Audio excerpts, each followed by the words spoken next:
हाँ जी, नमस्कार। मेरा नाम सुरजीत है और इस वीडियो में हम इलेक्ट्रॉनिक कॉन्फ़िगरेशन को कंटिन्यू करेंगे। इलेक्ट्रॉनिक कॉन्फ़िगरेशन को कंटिन्यू करने से पहले मैं बता देता हूँ कि हमने पिछली वीडियो में क्या पढ़ा था। पिछली वीडियो में हमने क्वांटम नंबर्स के बारे में पढ़ा था। क्वांटम नंबर्स क्या होते हैं। देन उसके बाद आपने पढ़ा था क्वांटम नंबर्स में क्या पढ़ा था। प्रिंसिपल पढ़ा था, एजीमुथल पढ़ा था, मैग्नेटिक पढ़ा था और स्पिन क्वांटम नंबर पढ़ा था। देन आपने रूल्स पढ़े थे इलेक्ट्रॉनिक कॉन्फ़िगरेशन के।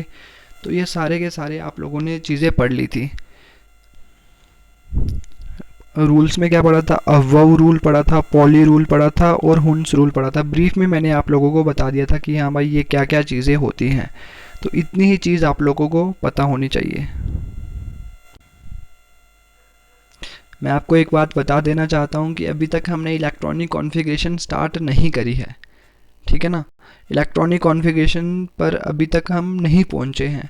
बट बेटा नहीं पहुँचे हैं उसका भी एक रीज़न है। उसका रीज़न ये है कि बेटा मैं अगर आपको एक चीज़ इधर लिखता हूँ, ठीक है ना, एक चीज़ मैं लिखता हूँ, सोडियम की इलेक्ट्रॉनिक कॉन्फ़िगरेशन क्या होती है। तो अब आधे बंदे बोल देंगे कि 1s2 2s2 2p6 3s1। आधे बंदे बोल देंगे ये होती है, ठीक है ना, 1s2 2s2 2p6 और 3s1। बेटा इधर 1s क्या है, 2s क्या है, 2p क्या है, 3s क्या है, अगर इनका आप लोगों को पता नहीं होगा तो आप कैसे इलेक्ट्रॉनिक कॉन्फ़िगरेशन बता पाओगे।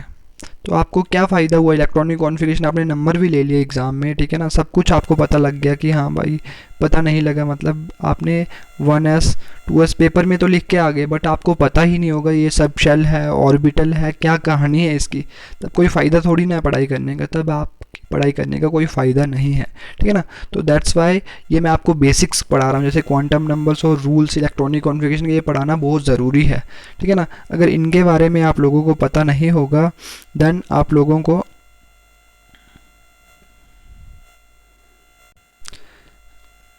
आप लोग जो इलेक्ट्रॉनिक कॉन्फ़िगरेशन में चीज़ें लिखोगे तो उनका पता ही नहीं होगा, आप तो क्या फ़ायदा हो जाएगा, उधर रटी रटाई भाषा उधर लिख के आ जाओगे तो क्या फ़ायदा होगा, पढ़ाई करने का कोई फ़ायदा नहीं होगा। तो दैट्स वाई मैं आपको थोड़े बेसिक्स क्लियर करवा रहा हूँ, पूरा बेसिक से लेके एडवांस तक। ये मैं इसकी 3-4 वीडियोस लग जानी है, ठीक है ना, 3-4 वीडियोस इलेक्ट्रॉनिक कॉन्फ़िगरेशन में लग जानी है। बट मैंने आपको एक बात बता देता हूँ कि अगर आपने ये 3-4 वीडियोस देख ली ना तो मैं आपको एक एश्योरेंस दे देता हूँ कि आज के बाद कभी भी आप लोगों को इलेक्ट्रॉनिक कॉन्फ़िगरेशन में डिफ़िकल्टी नहीं आएगी। और जेके बोस या सीबीएसई में हमेशा सीबीएसई में 2-3 नंबर की पूछी जाती है इलेक्ट्रॉनिक कॉन्फ़िगरेशन, और जेके बोस में कोई कभी कभी 3 की कभी कभी 5 मार्क्स की भी पूछी जाती है, ठीक है ना। तो बेटा आपको अपने उसी हिसाब से आप लोगों को इसकी पढ़ाई करनी है, ठीक है ना। तो बहुत ज़रूरी होती है, और जब भी आप इसके जैसे फिजिकल प्रॉपर्टीज़ और केमिकल प्रॉपर्टीज़ वगैरह कुछ करते हो तो उधर भी इलेक्ट्रॉनिक कॉन्फ़िगरेशन का रोल बहुत ज़्यादा ज़रूरी है। अगर आपको इसकी कॉन्फ़िगरेशन का पता नहीं होगा तो बेटा आपको मतलब बहुत ज़्यादा बेसिक चीज़ आप लैक कर रहे हो, ठीक है ना, बेसिक चीज़ लैक कर रहे हो। तो अगर सबसे पहले पता ही यही होनी चाहिए, अगर ये पता नहीं होगी तो आप लोग ज़्यादा कुछ नहीं कर पाओगे, ठीक है ना। आपने केमिस्ट्री पढ़ ली, अगर कॉन्फ़िगरेशन आपको नहीं आती होगी तो बेटा आपको समझना है कि आपको ज़ीरो केमिस्ट्री आती है। तो मैं आपको केमिस्ट्री उसी हिसाब से पढ़ा रहा हूँ जिस हिसाब से आप लोगों को चीज़ें जो पता होनी चाहिए। जैसे बेसिक से पहले मैं आपको वो एलिमेंट वगैरह के बारे में बता दिया, एटम के बारे में बता दिया, वो सारी की सारी कहानियाँ बता दी। फिर मैंने बताया ऑर्गेनिक, फिजिकल, ऑर्गेनिक, इनऑर्गेनिक, वो सारी केमिस्ट्रीज़ क्या होती हैं, ठीक है ना। देन सिलेबस डिस्कस करा। तो अभी उसी हिसाब से मैं आपको बता रहा हूँ कि अभी आपने पीरियोडिक टेबल के बारे में मैंने बताना है। पीरियोडिक टेबल के जितने भी एलिमेंट्स होने हैं उनकी इलेक्ट्रॉनिक कॉन्फ़िगरेशन मैंने आपको बतानी है, ठीक है ना। आपको पता लग जाना है कि हाँ भाई पीरियोडिक टेबल क्या चीज़ है, ठीक है ना, अच्छे से पता लग जाना है, ठीक है ना। थोड़े 1-2 वीडियोस के बाद आपको सब कुछ पता लग जाना है कि हाँ भाई पीरियोडिक टेबल क्या है, क्या चीज़ है। तो आपको ज़्यादा टेंशन लेने की ज़रूरत है। इलेक्ट्रॉनिक कॉन्फ़िगरेशन अगर बेटा फिनिश करनी होती तो बेटा मैं कोई 15-20 मिनट में मैं फिनिश कर देता, पूरे पीरियोडिक टेबल को क्लियर कर देता 15-20 मिनट्स में, ठीक है ना। ज़्यादा कहानी नहीं है, ठीक है ना। अगर आप लोगों को सिर्फ रटना ही होगा ना तो बेटा मैं आपको बता दूंगा कि आपको लास्ट की एक वीडियोस देख लेना, लास्ट की एक वीडियो देख लेना तो आपको सब कुछ पता लग जाएगा, ठीक है ना। एक वीडियो लास्ट की, 1 या 2 वीडियो देख लोगे लास्ट की, तो आपको इलेक्ट्रॉनिक कॉन्फ़िगरेशन सारी क्लियर हो जाएगी। बट जो बेटा अंडरस्टैंडिंग के लिए पढ़ना चाहता है, ठीक है ना, जो अंडरस्टैंडिंग चाहता है सब्जेक्ट की, तो बेटा मैं उसको बता देता हूँ कि आप लोगों को स्टार्टिंग से वीडियोस देखती रहनी है। जैसे जैसे मैं पढ़ा रहा हूँ, जैसे मैंने क्वांटम नंबर्स पढ़ाए, रूल्स पढ़ाए, तो आपको वैसे ही पढ़ाई करते जानी है। तो आपको बहुत मज़ा आएगा पढ़ने में, ठीक है ना। आपको इलेक्ट्रॉनिक कॉन्फ़िगरेशन सब कुछ क्लियर हो जाएगा कि हाँ भाई 1s क्या है, 2s2 क्या है, 2p6 क्या है, इधर 6 ही क्यों आई, क्या चक्कर है, तो सब कुछ आप लोगों को पता लग जाना है। ज़्यादा टेंशन लेने की ज़रूरत है ही नहीं, ठीक है ना। देन एक और चीज़ मैं बता देता, आधे बंदे बोलते हैं कि हाँ भाई हमें केमिस्ट्री पढ़नी क्यों है, ठीक है ना। बेटा केमिस्ट्री की इंपॉर्टेंस तो अभी ये जब मैं चैप्टर्स पढ़ाऊँगा तो उसकी इंपॉर्टेंस उसी हिसाब से बता दूंगा कि हाँ भाई उसकी इंपॉर्टेंस क्या क्या है। जैसे भाई जो आजकल आप लोग दवाइयाँ जितनी भी खाते हो, उधर हर एक जगह पे क्या है, केमिस्ट्री है, ठीक है ना। हर एक जगह पे क्या है, केमिस्ट्री है। अल्कोहल सैनिटाइजर्स वगैरह यूज़ करते हो, उधर अल्कोहल वगैरह डालते हो, ठीक है ना। अल्कोहल, हर एक अल्कोहल पीछे देख लेना इंग्रेडिएंट्स में क्या होता है, अल्कोहल होते हो, इथाइल अल्कोहल जो आप बाज़ारों में बिकती है, इथाइल अल्कोहल बोलती है, ठीक है ना। तो वो वाली चीज़ देख लेना। तो हर एक बॉटल के पीछे क्या होती है, इथाइल अल्कोहल होती है, तो उसकी बहुत ज़्यादा इंपॉर्टेंस है। जैसे एंटीसेप्टिक और डिसइंफेक्टेंट वगैरह यूज़ करते हो आप, उधर भी वो होती है। जितने भी आप प्रिजर्वेटिव्स होते हैं, ठीक है ना, प्रिजर्वेटिव फूड को डैमेज होने से बचाते हैं जो, वो सारी की सारी चीज़ें क्या है, केमिस्ट्री है। जैसे आपके पॉलीमर्स हो गए, जैसे आप बाल्टियाँ वगैरह यूज़ करते हो, ठीक है ना, बाल्टियाँ वगैरह, जैसे आपके बोर्ड्स वगैरह हो गए, ठीक है ना, जैसे स्विच बोर्ड्स हो गए, ये सारी चीज़ें। और जैसे कपड़े आपके नाइलन वगैरह, पॉलिस्टर वगैरह, नाइलन के कपड़े होते हैं ना, एथलीट्स वगैरह लगाते हैं, नाइलन, पॉलिस्टर वगैरह, ये सारे के सारे कपड़े।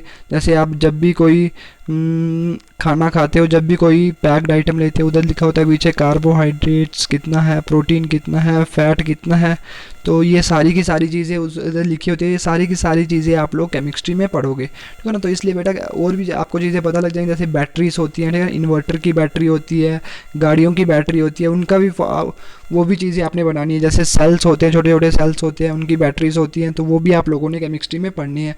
तो बेटा केमिस्ट्री कोई ऐसे फालतू का सब्जेक्ट नहीं है, केमिस्ट्री बहुत ज़्यादा इंपॉर्टेंट सब्जेक्ट है, ठीक है ना। जैसे मैं चैप्टर्स आपको पढ़ाऊंगा तो उसी हिसाब से मैं बताता जाऊंगा उसकी इंपॉर्टेंस का, हाँ भाई आपकी डेली लाइफ में उसकी क्या इंपॉर्टेंस है, ठीक है ना।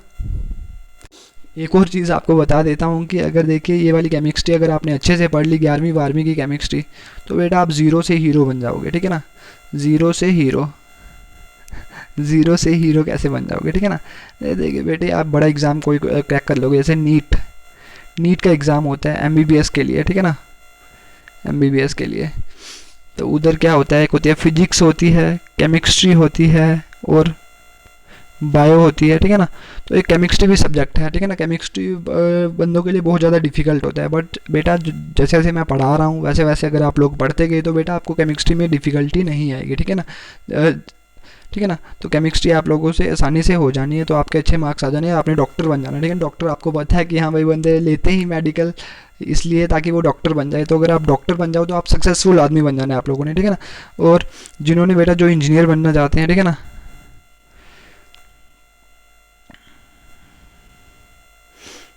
जो लोग इंजीनियर बनना चाहते हैं तो उनके लिए सबसे प्रेस्टिजियस एग्ज़ाम होता है आईआईटी जेई, ठीक है ना, आईआईटी जेई।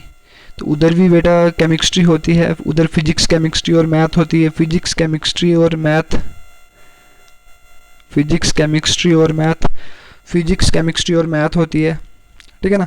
तो केमिस्ट्री उधर भी होनी है, तो आपने केमिस्ट्री अगर अच्छे से पढ़ी होगी तो आप उधर भी हेल्प हो जानी, तो आपने इंजीनियर बन जाना, ठीक है ना। इंजीनियर बन जाओगे तो बेटा मैं आपको बता देता हूँ कि अगर आप इंजीनियर अच्छा इंजीनियर बन जाओ तो आप किसी, जैसे ही आपने उधर बीटेक करके उधर से निकलोगे तो आपको ठीक ठाक पैकेज 15-20 लाख साल का मिल जाता है। कोई नॉर्मल बंदे को भी जो आईआईटी से निकला हो उसको 15-20 लाख रुपया साल का मिल ही जाता है, एक साल का 15-20 लाख का मिल ही जाता है। तो बेटा यही जो 11वीं 12वीं क्लास है यही आपके फ्यूचर को डिसाइड करती है, ठीक है ना। आपको फ्यूचर में क्या बनना है, एक आवारा बनना है या फिर एक सक्सेसफुल आदमी बनना है, ठीक है ना। इट्स अप टू यू, ठीक है ना। आपको अपनी लाइफ कैसे जीनी है, ठीक है ना। अगर एक सक्सेसफुल आदमी बनना है तो आपको 11वीं 12वीं में अच्छी मेहनत करनी पड़ेगी। अगर आपको एक अनसक्सेसफुल आदमी बनना है तो बेटा कोई बात नहीं है, मत करो मेहनत, कोई चक्कर नहीं है, बाद में जो कुछ होगा आपके मुकद्दर में वो देखा जाएगा, ठीक है ना। तो ये वाली चीज़ें हो गई। तो आज हम टॉपिक से थोड़ा ऐसे ही डाइवर्ट हो गए, बट ये बातें भी बताना थोड़ा ज़रूरी होती हैं, बिकॉज बंदे ऐसे ही हवा में रहते हैं, ठीक है ना, सीरियस नहीं लेते पढ़ाई को। अगर पढ़ाई को बेटा सीरियस लेना पड़ता है, अगर पढ़ाई को सीरियस नहीं लोगे तो पढ़ाई भी आपको सीरियस नहीं लोगे, आपने ज़्यादा कुछ नहीं कर पाओगे पढ़ाई में, और आप लाइफ में भी कुछ ज़्यादा नहीं कर पाओगे। तो ये वाली चीज़ें होती हैं, ठीक है ना। तो अभी बस तो टॉपिक स्टार्ट करते हैं, ठीक है ना।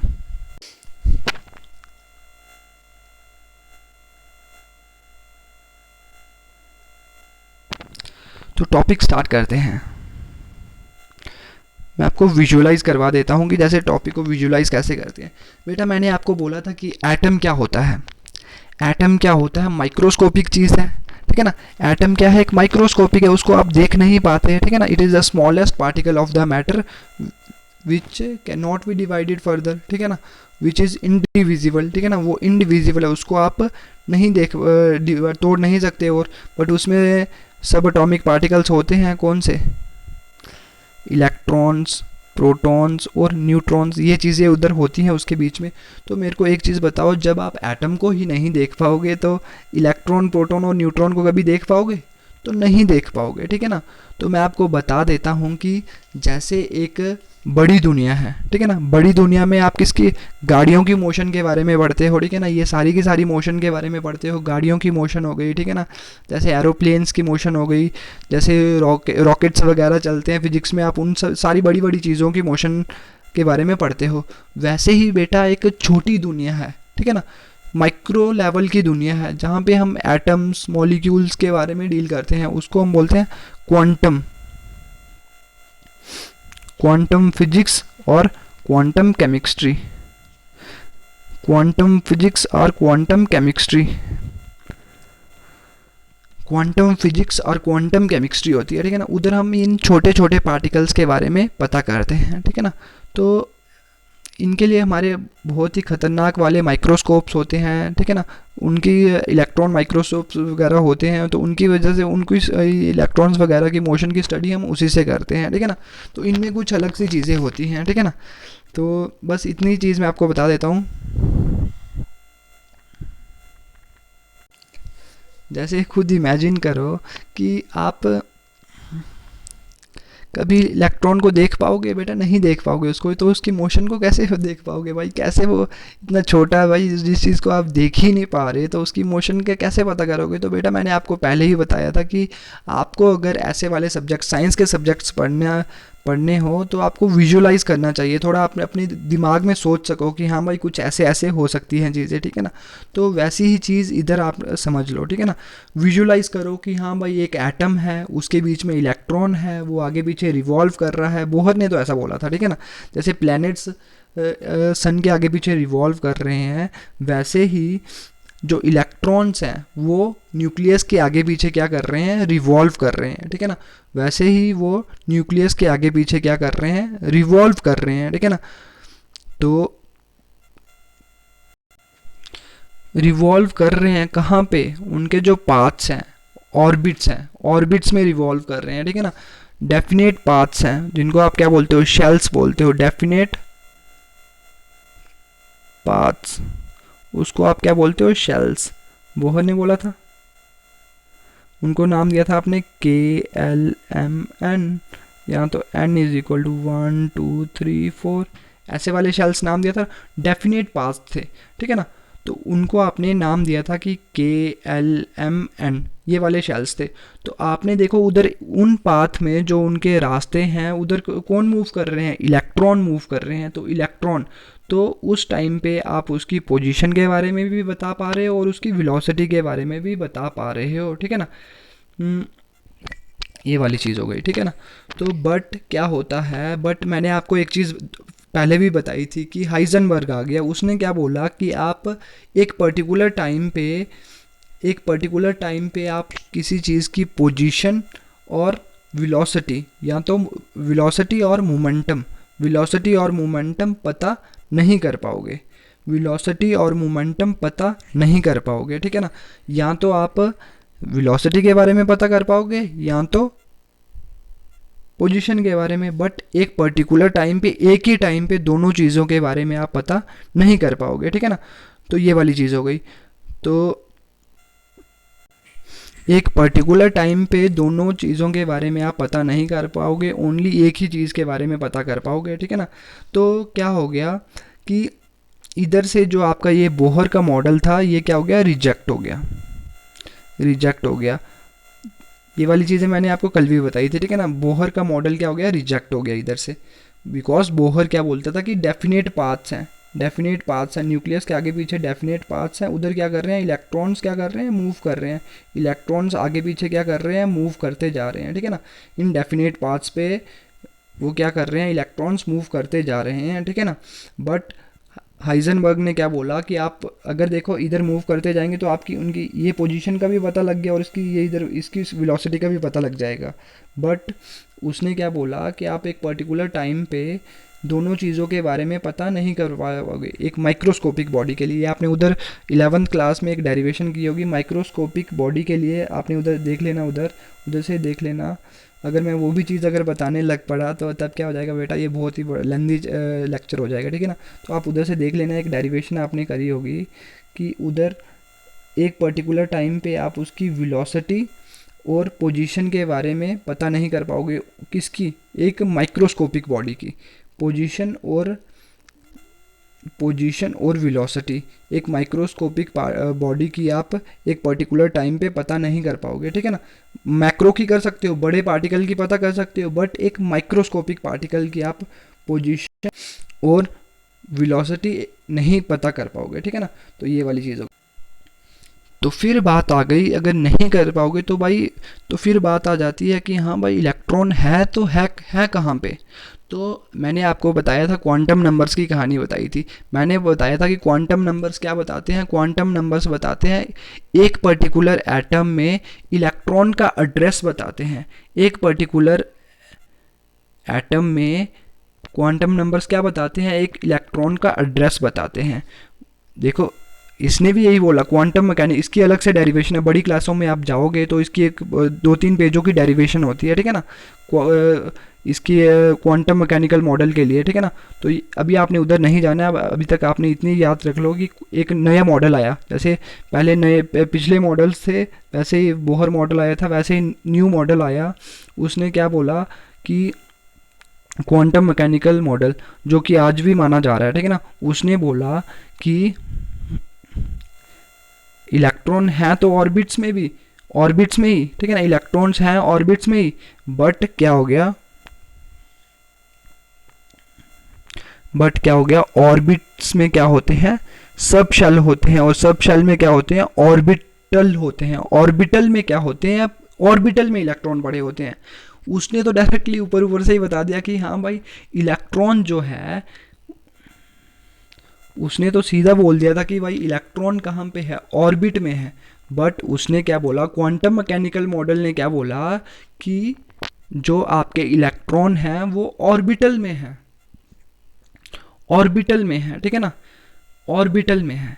ऑर्बिटल क्या होता है, ऑर्बिटल क्या है, ऑर्बिटल पहले क्या है, एक बाहर क्या है, ऑर्बिट है, उसके अंदर क्या है, सब शेल है, सब शेल के अंदर क्या है, ऑर्बिटल है, और ऑर्बिटल के अंदर क्या है, इलेक्ट्रॉन है।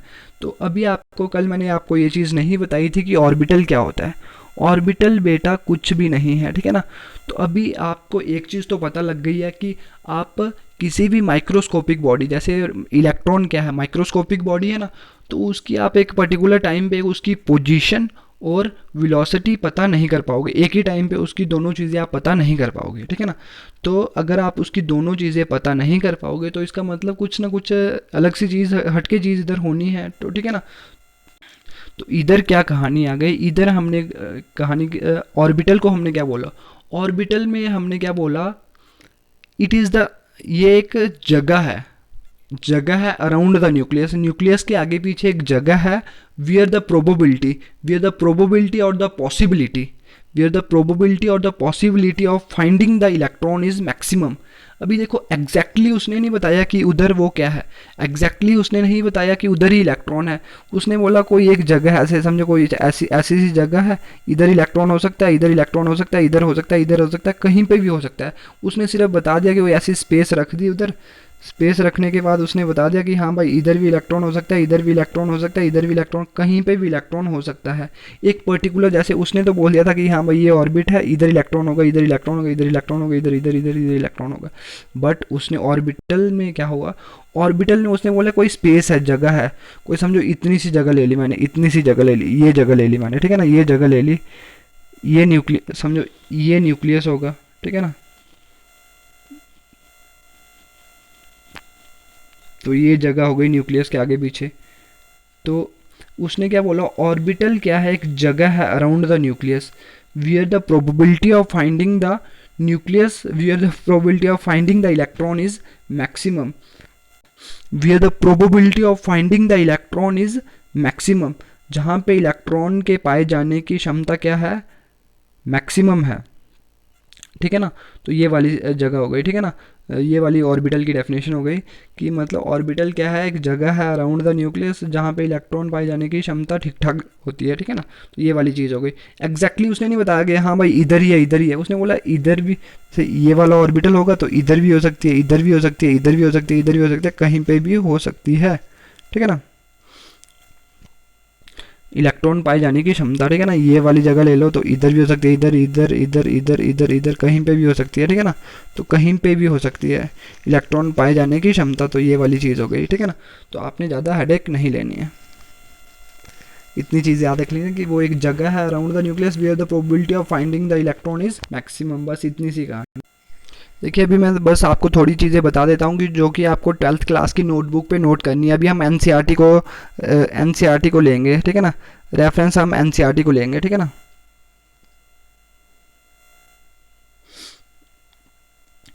अभी हम एनसीईआरटी की बात करेंगे, ठीक है ना। एनसीईआरटी क्यों, बिकॉज सीबीएसई और जेके बोर्ड वाले दोनों बोलते हैं कि आप लोगों को एनसीईआरटी पढ़नी है, ठीक है ना।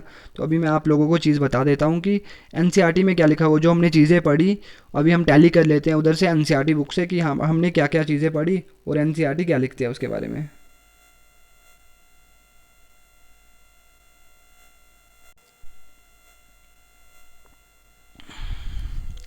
देखिए सबसे पहले मैंने बोला था कि वही कहानी, the electron in the hydrogen atom can move around the nucleus in a circular path of fixed, मतलब यही वाले ऑर्बिट्स की कहानी, orbits, stationary states, allowed state, मतलब वही उन्होंने बोल दिया कि इलेक्ट्रॉन्स जो हैं वो इलेक्ट्रॉन्स कहाँ पे मूव करते हैं, ऑर्बिट्स में मूव करते हैं, उसको ये आप क्या बोलते हैं, स्टेशनरी स्टेट्स। तो ये वाली चीज़ हो गई कि मतलब क्या हो गया, the electrons in the hydrogen atom can move around the nucleus in a circular path, मतलब ऑर्बिट्स क्या होते हैं, उनका सर्कुलर सा पाथ है और fixed radius and energy, this paths are called orbits. ये वाली चीज़ नोट कर लेना, ठीक है ना।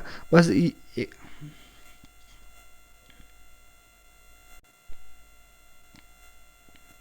देखिए आप लोगों को नोट क्या करना है, द इलेक्ट्रॉन्स इन द, ये वाली चीज़ नोट कर लेना, the electrons in the hydrogen atom can move around the nucleus in a circular path.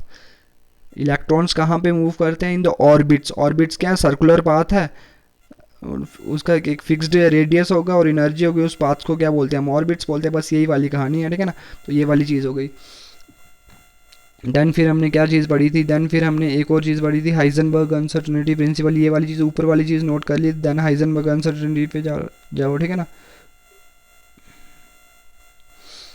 वो क्या बोलता है, it states that it is impossible to determine. ये देखो ये वाली चीज़ है, उसने क्या बोला कि साइमल्टेनियसली हम पोजीशन और मोमेंटम के बारे में पता नहीं कर पाएंगे। It states that it is impossible to determine simultaneously the exact position and the exact momentum और वेलोसिटी ऑफ एन इलेक्ट्रॉन। तो ये वाली चीज़ हो गई, ये वाली चीज़ भी नोट कर लेना, ठीक है ना।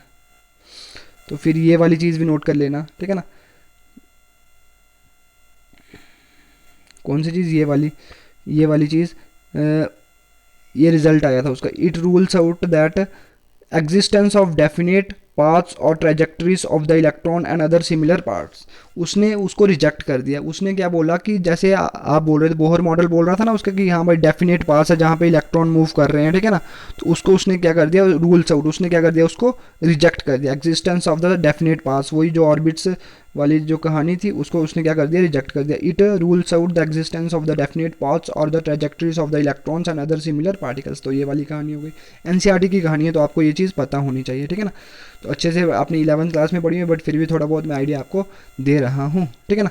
देखो ये क्वांटम मैकेनिकल मॉडल है, ठीक है ना, तो इसके बारे में भी आप पढ़ लेना। आपने पढ़ा होगा 11th क्लास में थोड़ा बहुत, बट हायर क्लास में आप अच्छे से डेरिवेशन करोगे इसकी।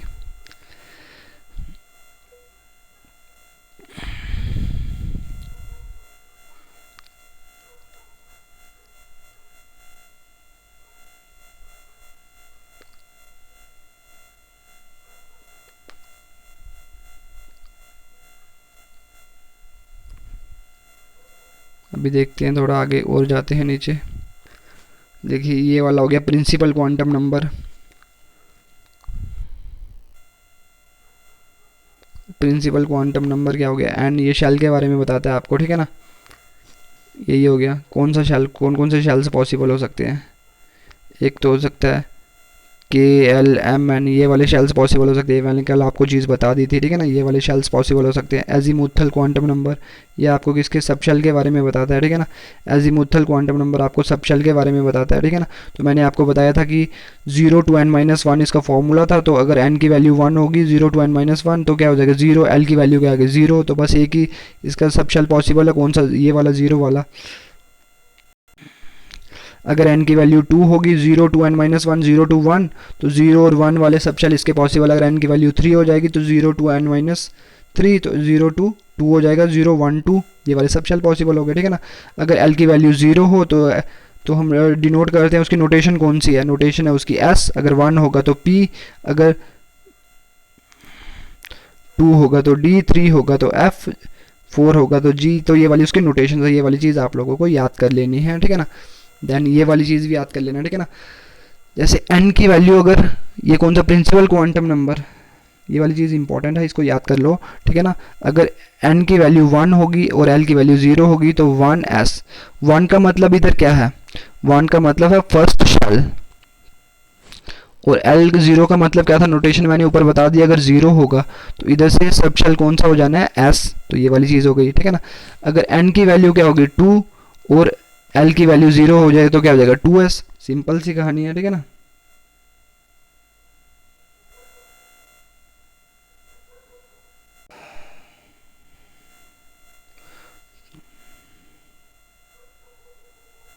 तो मैं आपको क्या बता रहा हूँ कि देखिए सिंपल सी कहानी है, ज़्यादा कुछ भी नहीं है इसमें। कि अगर आपका क्या हो जाएगा, इधर देखिए 3D है, तो सिंपल सी कहानी है। अगर 3D का मतलब क्या है, 3 आपका क्या होगा शेल, और D क्या हो जाएगा, D किसके लिए, D के लिए उधर वो क्या था नोटेशन, ये हमने 0 1 2, 0 1 2 था ना, तो SPD। तो सब शेल कौन सा होगा, सेकंड वाला, तो उसको नोटेशन क्या है D। तो ये वाली चीज़ हो गई, ये वाली चीज़ इधर से देख लो। अगर शेल नंबर होगा 4th और उधर आपकी वैल्यू आ जाएगी 1, तो इधर क्या हो जाएगा 4p। अगर सब शेल होगा 4th और इधर l की वैल्यू आ रही होगी 3, तो इधर क्या हो जाएगा 4f हो जाएगा, f, बिकॉज 0 1 2 3 इसके लिए क्या था, f था। तो ये वाली चीज़ हो गई, ठीक है ना। सिंपल सी कहानी है। मैग्नेटिक क्वांटम नंबर आपको पता है -l से लेके +l तक होता है, -l से लेके +l तक होता है। तो अगर l की वैल्यू 0 होगी तो m की वैल्यू भी क्या आ जाएगी 0 हो जाएगा, -l, -0 to +0, तो एक ही 0 वाली, तो मतलब एक इस वाले सब शेल में कितने ऑर्बिटल हैं, s वाले सब शेल में ऑर्बिटल कितने हैं, एक ही है, ठीक है ना। तो अगर l की वैल्यू क्या होगी 1 होगी, अगर l की वैल्यू क्या होगी 1 होगी, तो l की वैल्यू अगर क्या होगी 1 होगी, तो -l to +l, -l to +l, तो क्या हो जाएगा -1 0 और +1। तो 1 क्या था, सब शेल कौन सा था, p सब शेल था, ठीक है ना। p सब शेल था, तो इसमें ऑर्बिटल कौन से हो गए, -1 0 और +1, तो ये वाले 3 ऑर्बिटल हो गए इसमें, ठीक है ना। तो p सब शेल में 3 ऑर्बिटल हो गए। और वैसे ही अगर आ गया एल की वैल्यू हो गई 2, एल की वैल्यू हो गई 2। एल की वैल्यू 2 होने का मतलब क्या है, सब शेल कौन सा है, सेकंड सब शेल, सब शेल हो गया S P D, D subshell है, डी सब शेल है तो इसमें ऑर्बिटल क्या, minus L to plus L, minus two minus one, zero plus one और प्लस टू, वैल्यू क्या होती है minus L to plus L, ठीक है ना। तो 5 ऑर्बिटल हो गए इसमें, ठीक है ना, तो 5 ऑर्बिटल होते हैं, तो ये वाली चीज़ हो गई। और देन होता है स्पिन क्वांटम नंबर। स्पिन क्या होती है, एक तो होती है क्लॉकवाइज और दूसरी होती है एंटी क्लॉकवाइज। या तो ऊपर की तरफ देख रही होगी, या तो ऊपर की तरफ देख रहे होंगे इलेक्ट्रॉन ऊपर की तरफ, या तो नीचे की तरफ, तो ये वाली स्पिन होती है। एक ऑर्बिटल में 2 इलेक्ट्रॉन होते हैं, एक ऊपर की तरफ देख रहा होगा और नीचे की तरफ देख रहा होगा। तो बस अभी थोड़ा बहुत रूल्स देख लेते हैं हम इलेक्ट्रॉनिक कॉन्फ़िगरेशन के, जो हमने उधर पढ़े थे।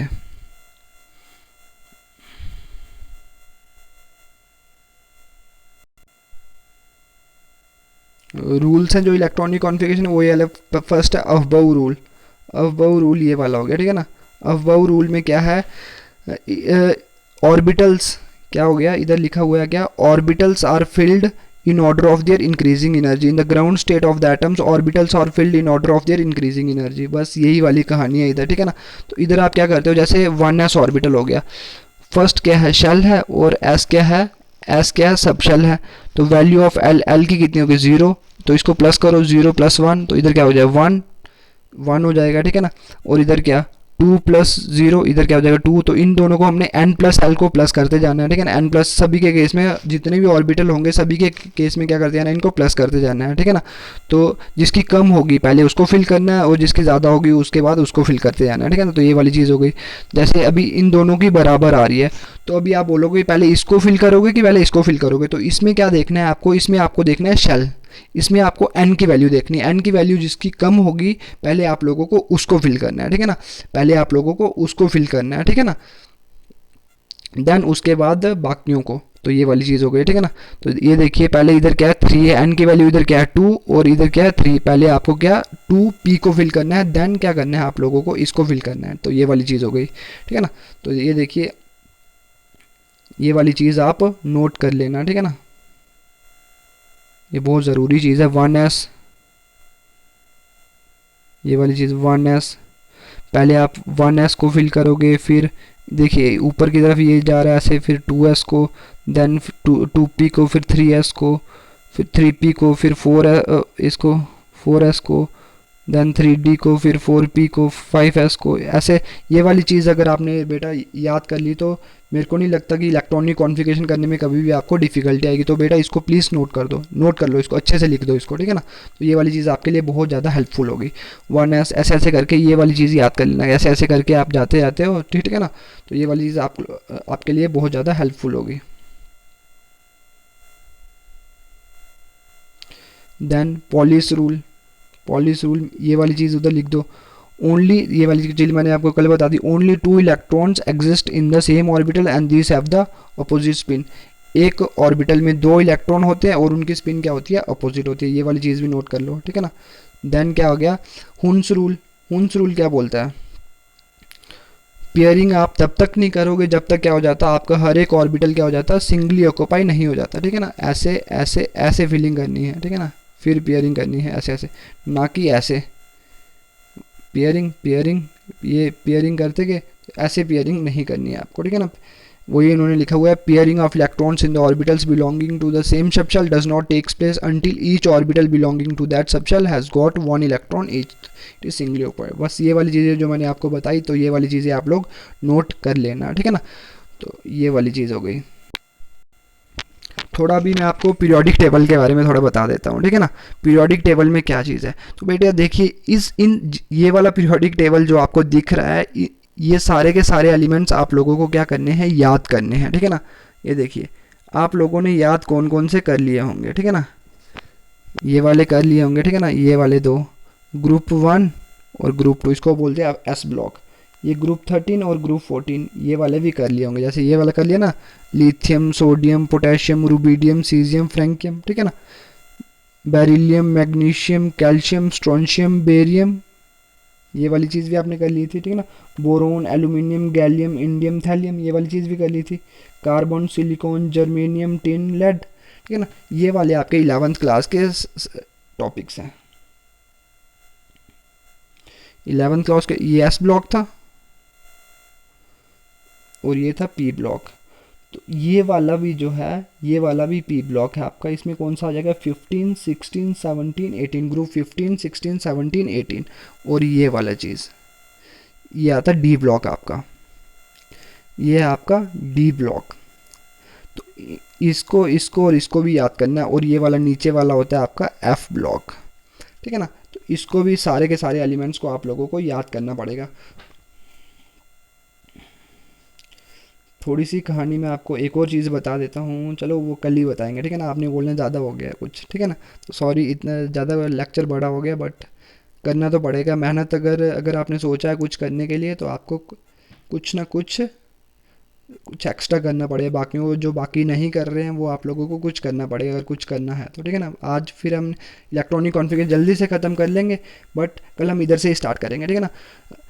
ये वाले सबसे पहले मेरा मकसद यही है कि ये वाले एलिमेंट्स आपको रटा देने हैं, ठीक है ना, रटा देने। और इसकी इलेक्ट्रॉनिक कॉन्फ़िगरेशन भी आपको पता करवा देनी। जब इलेक्ट्रॉनिक कॉन्फ़िगरेशन आप लोगों को पता हो गई तो आपको कॉन्फिडेंस बिल्ड हो जाएगा, ठीक है ना।